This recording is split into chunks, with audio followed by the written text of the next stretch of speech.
নমস্কাৰ, আমি আছোঁ ব্লু ৰেগা ষ্টুডিঅ'ত। তেওঁক ভিডিঅ' কৰিবলৈ দিয়া হৈছে।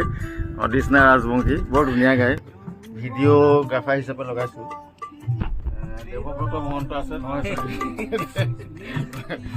হীৰাজ্যোতি নিজে সুৰ কৰা এটা গান মই বজালোঁ।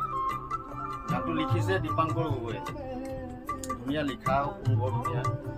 হীৰাজ্যোতি নিজে গানটো গাব আৰু গোটেই বস্তুটো খুব ধুনীয়াকৈ সজাইছে, সংগীত কৰিছে মৃদু পৱন ৰিক্স। মৃদু পৱনক আপোনালোকে চিনি পাই জানে, মৃদু পৱনৰ বহুত গান বজাইছোঁ, বহুত হিট গান আছে। আজি মই কিবা কিবি অলপ বজালোঁ, তবলা বজালোঁ, বাগাচন বজালোঁ। আশা কৰিছোঁ হীৰাজ্যোতি, দীপাংকৰ গগৈ, মৃদু পৱন ৰিক্স, ৰাজা বৰুৱা, দেৱ আৰু ইফালে ভিডিঅ'গ্ৰাফাৰ আমাৰ সকলোকে মৰম দিব বুলি আশা কৰিছোঁ। আৰু গীতটো এবাৰ শুনিব, কেনেকুৱা হৈছে আমাক জনাব। ধন্যবাদ। ভাল পোৱা তোমাৰ বাবে